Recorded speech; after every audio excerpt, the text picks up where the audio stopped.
Olá, queridos alunos, tudo bem? Eu sou a professora Valquíria Paiva, professora de Química do Instituto Piaget de Ensino, e no vídeo de hoje nós falaremos sobre eletrólise. Essa é a parte 2 do vídeo de eletrólise. Na parte 1 eu já expliquei sobre a eletrólise ígnea e a eletrólise aquosa com eletrodos inertes.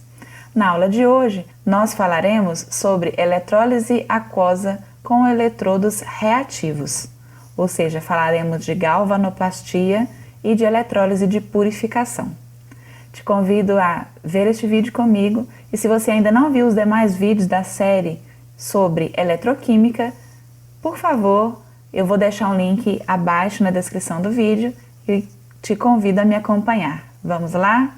Olá, queridos alunos. Então, na nossa aula passada, nós já vimos sobre a eletrólise aquosa com eletrodos inertes. Nesta aula de hoje, nós falaremos de eletrólise aquosa com eletrodos reativos ou eletrodos ativos. Quando o eletrodo é reativo, ele participa da eletrólise e sofre oxidação. A eletrólise aquosa com eletrodos reativos, como eu falei, eletrodos reativos ou ativos são aqueles que participam da reação. O eletrodo, a característica que ele deve ter é ser capaz de conduzir corrente elétrica, certo? Como nós já falamos nas aulas anteriores, mas não custa nada repetir. O que é eletrólise?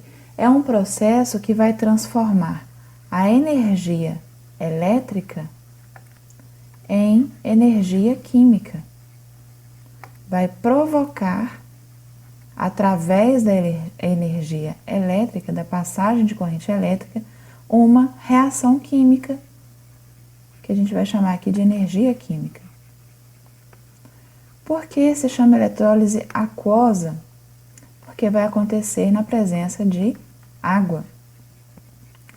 E os eletrodos são reativos porque eles vão participar da reação. Nesse processo, se nós utilizarmos eletrodos metálicos, eles poderão sofrer corrosão. Porque um bom material capaz de conduzir corrente elétrica é justamente um metal. Ele pode sofrer corrosão devido à passagem de corrente elétrica ou pela presença de outras substâncias que são formadas na eletrólise. Por exemplo, se nós colocarmos um metal como ânodo, sabemos que no ânodo da eletrólise é o polo positivo, ele vai sofrer no ânodo a oxidação. E no cátodo vai sofrer a redução, sendo que o cátodo da eletrólise é o polo negativo. O primeiro exemplo é a eletrólise aquosa com eletrodos reativos. É o caso da solução de ácido sulfúrico com eletrodos metálicos de cobre. Na eletrólise, os ânions são fortemente atraídos pelo ânodo, porque aqui, lembra que o sinal é positivo. Então, os ânions vão sofrer descarga no ânodo, polo positivo.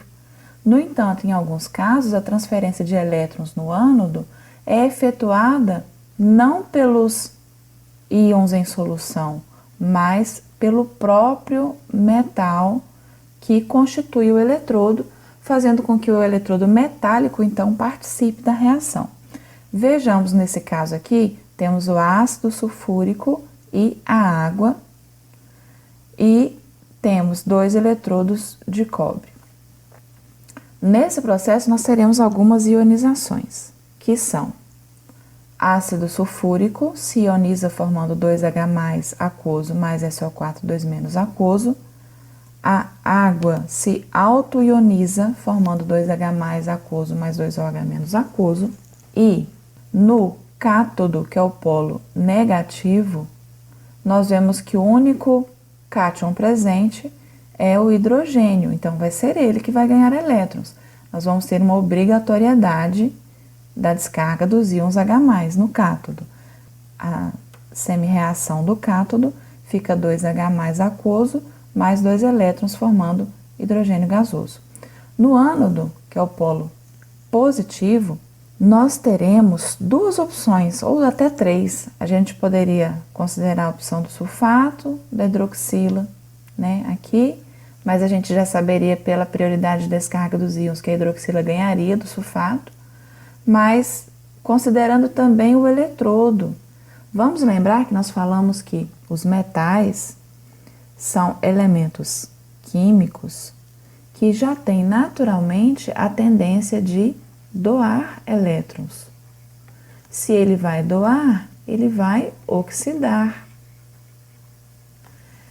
No polo positivo, o que é mais fácil?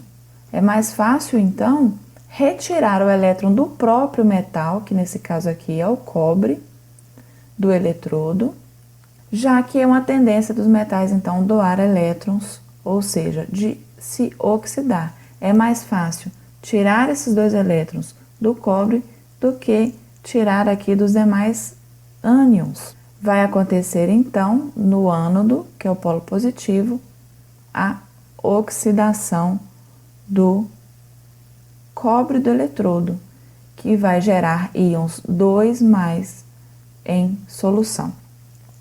Nós podemos aqui, então, cancelar 2 elétrons com 2 elétrons. Podemos também cancelar 2H+ com 2H+. E se a gente somar a equação do jeito que está aqui, ficaria H2SO4 aquoso mais CuS, né, o cobre sólido, e a gente acrescentaria 2H2O, certo? Que eu ainda não cortei aqui. Formando Cu 2+, mais SO4 2- aquoso, mais gás hidrogênio, mais, que eu ainda não tinha cortado, 2H+, mais 2OH-. Só que nós já tínhamos falado até na aula anterior que essa água que está sendo aqui, fazendo parte do reagente, ela está sendo aqui presente também no produto. Então, a gente não precisa nessa reação mostrar a água no processo global. Então, nós podemos aqui cancelar a água, vou apagar aqui, certo? E nós podemos, então, cancelar a água com o H+ e o 2OH-. E aí fica a equação global H2SO4 mais CuS, formando Cu2+, mais SO4 2- mais H2 gasoso. Veja que aqui, essa substância, Cu2+, mais SO4 2-, é o sulfato de cobre. Então, na eletrólise aquosa do ácido sulfúrico com eletrodos de cobre, nós teremos a produção do sulfato de cobre 2 e do gás hidrogênio. A galvanoplastia, que é o segundo exemplo aqui, também pode ser chamada de eletrodeposição metálica. O que é a galvanoplastia? É quando nós aplicamos um revestimento metálico sobre um material com o objetivo de obter algumas vantagens. Poderia, por exemplo, ser para adquirir resistência à corrosão, adquirir proteção contra a oxidação, apresentar maior durabilidade, aumentar a resistência da peça, ampliar a espessura da peça, aumentar, em outros casos, né, não no caso dos talheres, mas aumentar a condutividade elétrica ou térmica, fazer com que a peça possa passar por um processo de soldagem com maior resistência, ou melhorar a estética da peça. Aqui nós vemos que como fica lindo, né, os talheres revestidos com ouro. Então, o metal escolhido para o revestimento, ele vai ser o ânodo nessa galvanoplastia. Ele pode ser o cromo no processo de cromeação, o níquel no processo de niquelação, a prata na prateação, o ouro na douração, que é o exemplo aqui dos talheres, ou o zinco na galvanização, que é o exemplo da chave que nós vamos colocar aqui. Como eu estava falando, o metal escolhido para o revestimento será o ânodo, que é o eletrodo positivo, que vai sofrer oxidação e vai perder, vai doar seus elétrons.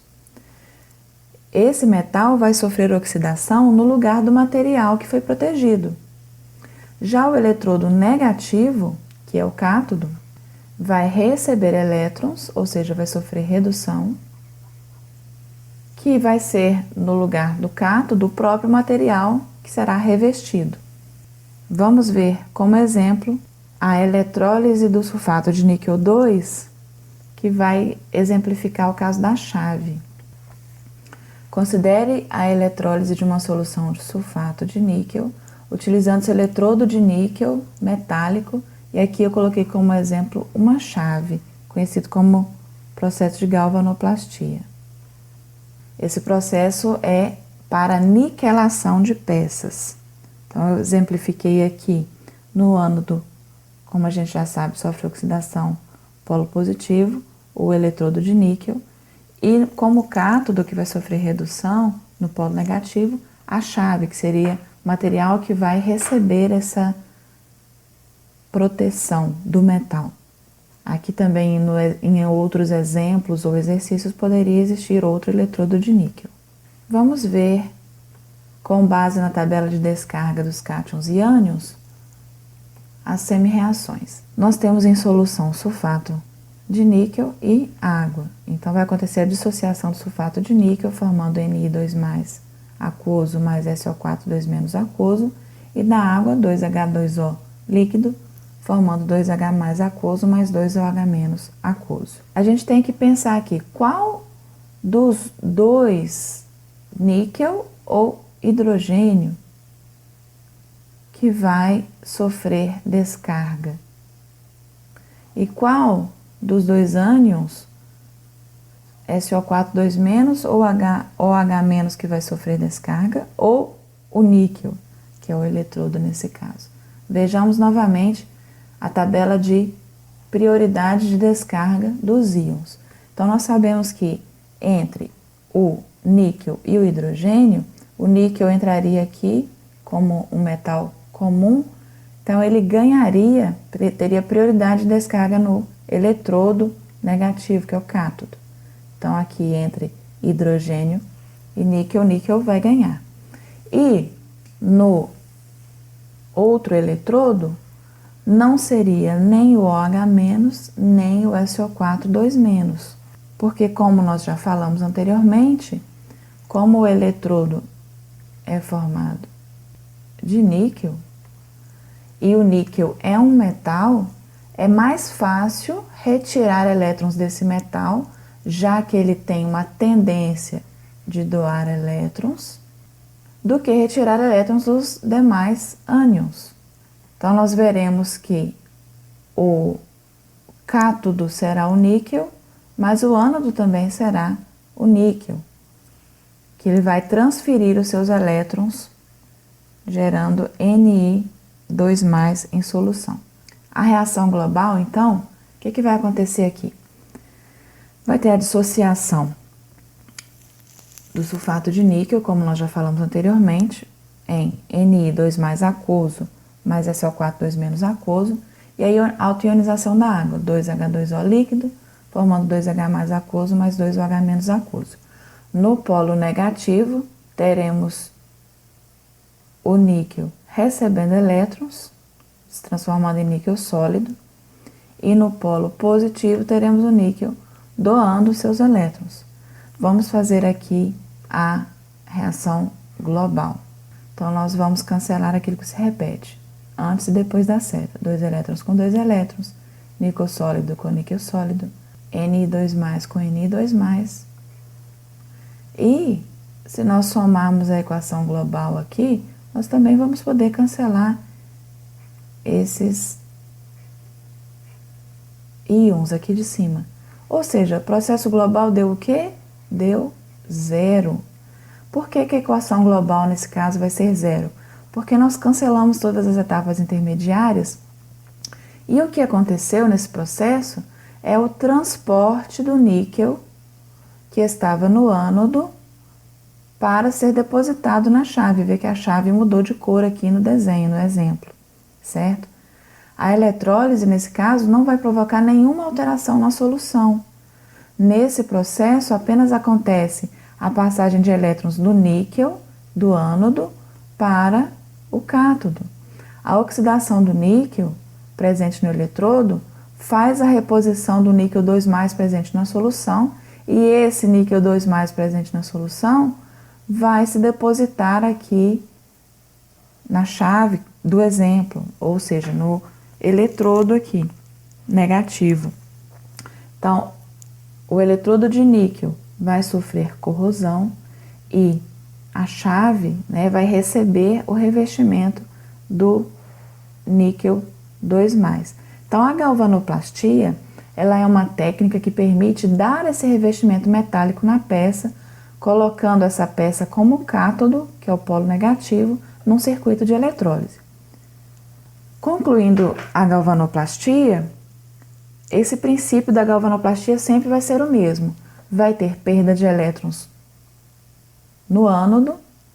Se o eletrodo aqui não for inerte, será perceptível esse desgaste da placa metálica do ânodo. O objeto metálico a ser recoberto é o cátodo, logo os cátions presentes na solução serão direcionados até ele, pois haverá, nesse caso, excesso de elétrons no cátodo. Quando os cátions chegarem ao objeto metálico, eles vão sofrer o fenômeno da redução, no qual receberão elétrons e tornar-se-ão metais sólidos, aderindo nesse objeto metálico. A galvanoplastia, ela tem desvantagens também. Ela pode ser muito danosa ao meio ambiente e à saúde dos homens e animais, porque a solução final do processo aqui sempre vai apresentar um excesso, uma quantidade de cátions que pertenciam a esses metais utilizados. Se a solução com esses cátions dos metais não passar por um tratamento e for lançada direto no rejeito dos rios, ela vai se acumular nas espécies vivas, ou seja, nos peixes, nas plantas, e vai desencadear diversos males, como alterações nos órgãos ou os chamados metais pesados depositados nos seres vivos. O outro exemplo da eletrólise aquosa com eletrodos reativos é a chamada eletrólise de purificação. Talvez seja o exemplo mais importante da utilização de eletrodos ativos aqui, porque o cobre metalúrgico, quando ele é fabricado, ele é obtido geralmente do minério calcosita, que é Cu2S, que geralmente não é puro, mas para ser usado, principalmente nos fios elétricos, ele precisa ter uma pureza de 99,9%. Aqui ele pode ser usado nos fios elétricos.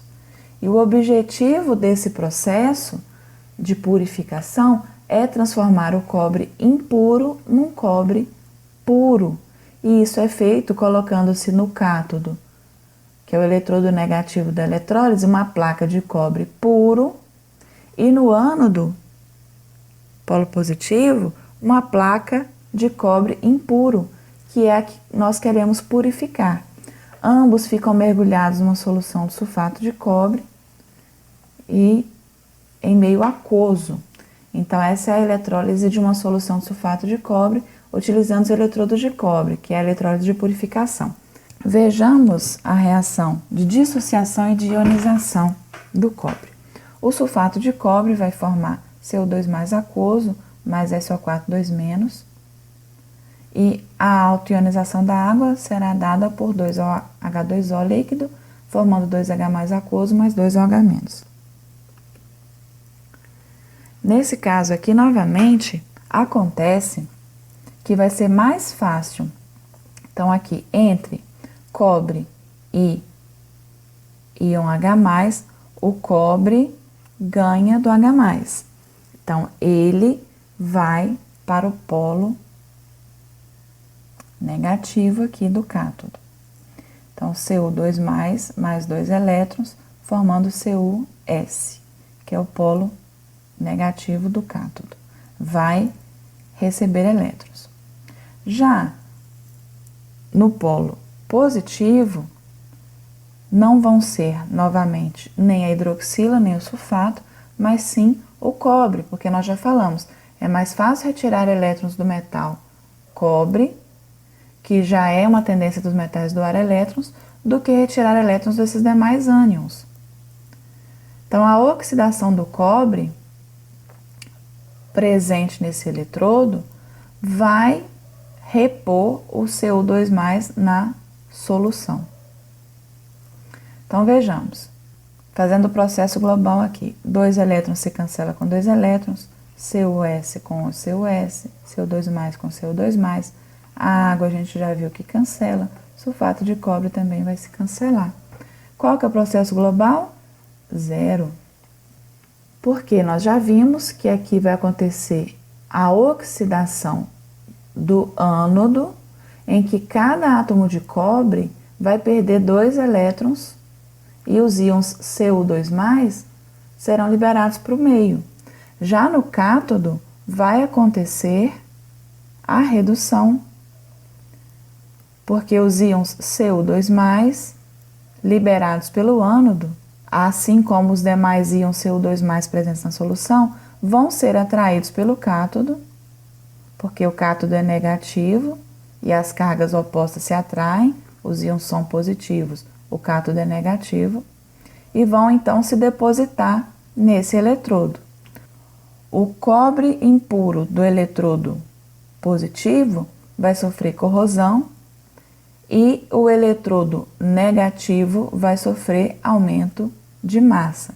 Aqui no fundo da solução vão se acumular as impurezas, é chamado de lama anódica. O cobre presente no ânodo vai ser transportado para o cátodo e no cátodo ocorre a formação do cobre metálico porque estará recebendo elétrons. Novamente, a equação global vai ser 0 porque nós cancelamos todas as etapas intermediárias. Nesse processo não está acontecendo uma transformação química, mas o transporte desse cobre do ânodo para o cátodo, para se obter o cobre purificado. Essas impurezas, aqui a título de curiosidade, são restos de minério, areia, prata, ouro e outros metais preciosos. Essa foi a nossa aula de hoje, nossa aula de eletrólise aquosa com eletrodos reativos. Eu peço que você se inscreva no meu canal, comente, compartilhe. Muito obrigada pela sua atenção e tchau!